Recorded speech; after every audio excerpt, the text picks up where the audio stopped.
Hello, everyone. Today, we're going to go over Duke Ellington. So let's get started. So his full name is Edward Kennedy Ellington. We'll get to how he got his nickname Duke in a little while.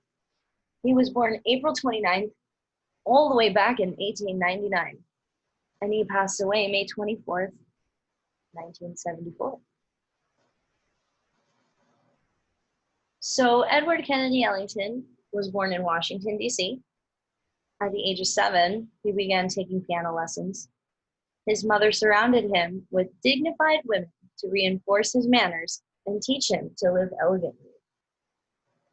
Ellington's childhood friends noticed that his casual, easy grace and his dapper dress gave him the appearance of a young nobleman, so they began calling him Duke.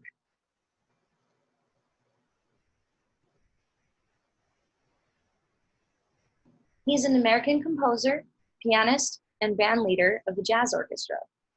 He led his orchestra from 1923 until he passed away. His career spanned over 50 years. He was based in New York City from the mid-1920s onward and became famous through his orchestra's appearance at the Cotton Club in Harlem. That was a famous place to perform at. Some of the musicians who were members of Ellington's orchestra are considered to be some of the best players in jazz at the time. Ellington often composed specifically to feature the styles and skills of his individual musicians.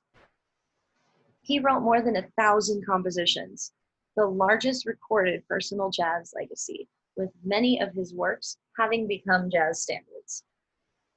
Ellington also recorded songs written by his bandsmen.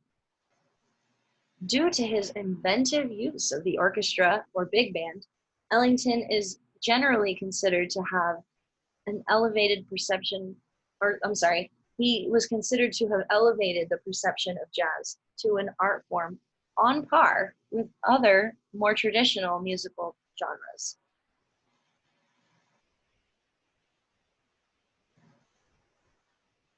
So the song we're going to listen to today is called It Don't Mean a Thing If It Ain't Got That Swing. So this song is a 1931 composition by Duke Ellington, whose lyrics were written by Irving Mills. It's now considered a jazz standard. The music was composed and arranged by Duke Ellington in August of 1931 at Chicago's Lincoln Tavern. It was first recorded by Ellington and his orchestra for Brunswick Records on February 2nd, 1932. So as we listen, you might recognize this song.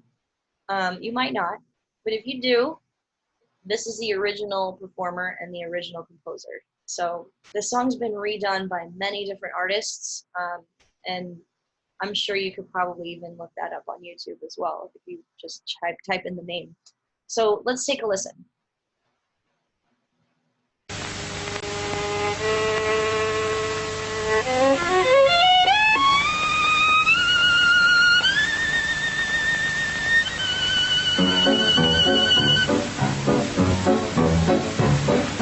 Don't mean a thing if you ain't got that swing.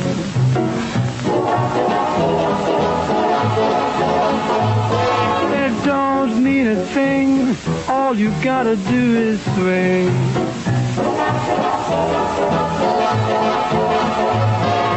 Makes no difference if it's sweet or hot. Just give that rhythm every little thing you've got. It don't mean a thing if you ain't got that swing.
Excellent.